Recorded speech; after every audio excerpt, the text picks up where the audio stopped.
Welcome sa DRS 2.0. Fresh at nagbabagang happenings bang hanap mo? Mga padabarkads man yan o mga trending topics? Pwes, sagutin natin yan. Kaya naman isubscribe nyo na ang ating channel para sa mga nagbabagang balita everyday. So ayan, welcome back again sa ating YouTube channel mga Kadabarkads, and for tonight's video, ang pag-uusapan natin ay tungkol po sa mga ganapan sa loob at sa labas ng Itbulaga, particularly dito po sa kinakaharap na isyu ngayon ni Bossing Vic Soto. And simulan po natin ang ating topic tungkol dito sa naging statement po ni Pauline Luna Soto. So ano ba yung reaksyon ni Pauline Luna Soto dito po sa controversial na pelikula nitong si Daryl Yap? Sabi dito, simahan ni Pauline Luna ang asawang si Vic Soto na maghain ang veteran TV host comedian ng cyber libel complaint laban sa controversial na direktor na si Daryl Yap. Inihain ni Vic ang kanyang reklamo laban kay Daryl sa Muntinlupa City Regional Trial Court, Tunasan, Muntinlupa City, umaga nitong Huwebes, January 9, 2025. So, sabi dito, matapos makapanayam ng media si Vic at habang nagpapaunlak ito ng ilang photo op, natyempuhan po siya ng ilang media, no? And si Pauline habang naghihintay sa asawa sa loob ng kanilang sasakyan. Inusisa po nila kung ano daw ang nararamdaman niya sa pagbanggit sa pangalan ni Vic sa controversial teaser ng The Rapist of Pepsi Paloma. Maiksi niyang sagot, katulad lang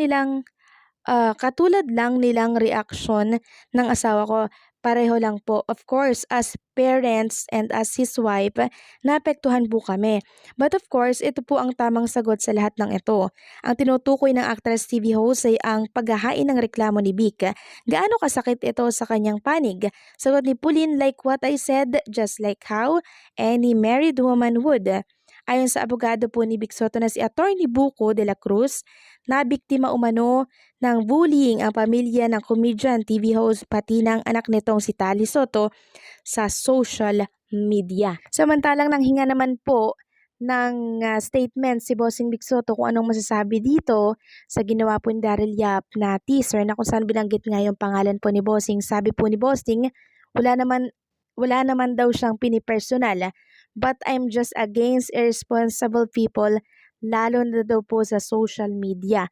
Ginawa lang namin ang nararapat. Samantalang inutusan naman po ng korte itong si Daryl Yap daw na alisin ang teaser ng The Rapist of Pepsi Paloma. Ito po ay mula sa kami, no? Yan po ang nakalagay dito. Kasi ang iniiwasan nga po dito ay yung pagkalat pa ng naturang teaser kasi malaking kasiraan nga ito sa pangalan po ni Bossing Vic Soto. And syempre, damay na po yung pamilya ni Bossing and maging yung mga baby po ni Bossing Vic Soto maapektuhan din po dito. Samantalang, nagbitaw na rin po ng salita at nagbigay ng statement itong attorney po ng mga Soto, itong si Enrique Buko de la Cruz. Sabi po ni Attorney Buko, while free speech is a right, we are not free to commit libel. Yes, this is a criminal offense, punishable by law. And syempre, sinabi din po ni Attorney Buko, nalilinawin ko lang po, wala pong rape, hindi ho totoong rapist ang aming kliyente. Hindi ho totoong itong rape na ito, gawa-gawa lamang po itong kwentong ito. And alam niyo po ba kung ano ang naging resback dito ni Daryl Yap? Sabi niya, napakalinaw naman ang teaser. Maging ng caption ito, nagsampa, inurong, lumaban, bumawi.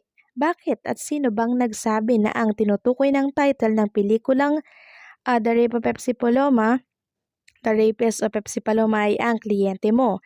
Kayo lang. So yan po ang sinabi ni Daryl Yap. Hindi daw po si Bossing Vic Soto ang tinutukoy doon. Pero yung bagsak ng salita po na Vic Soto tapos yung pagsabi ng artista nila doon na oo, 'di ba napakalinaw po na si Bossing ang tinutukoy doon. So syempre malinaw po na libel na po yun, pasok po yun, 'di ba mga ka-Dabarkads? Kaya naman sabi po ng iba, doon ka sa korte magpaliwanag. Samantalang maging ang GMA News po ay binalita din ang tungkol dito kay Bossing Vic and kay Daryl Yap.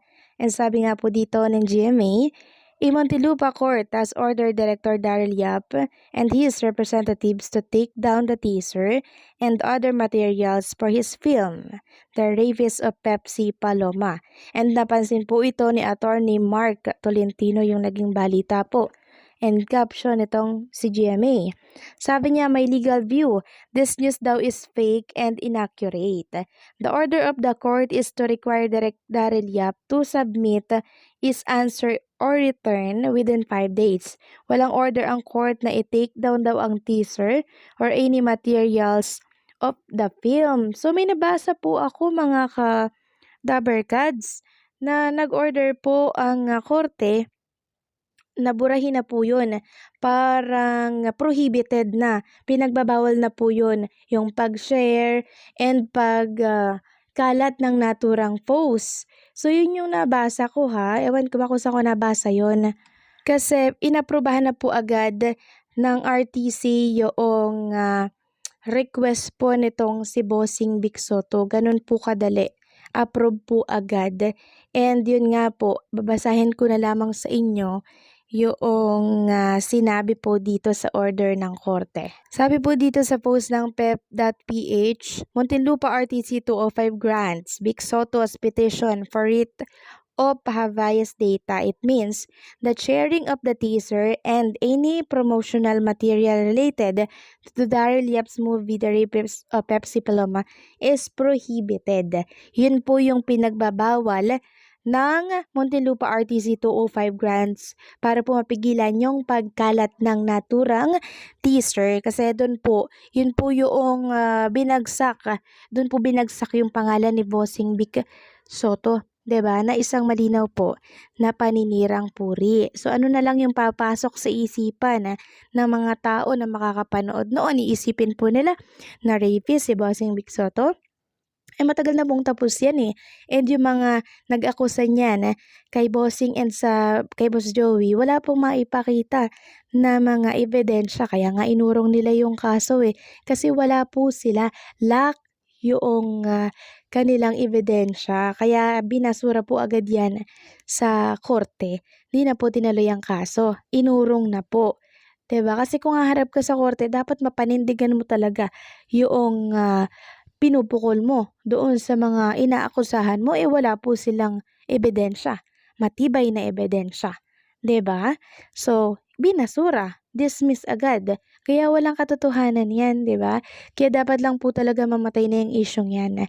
And hindi na dapat yan binubuhay pa. Agree po ba kayo doon mga ka-Dabarkads? So hanggang dito lang po ang update natin. Maraming salamat sa patuloy na pagsuporta and don't forget to like, share, comment, and subscribe.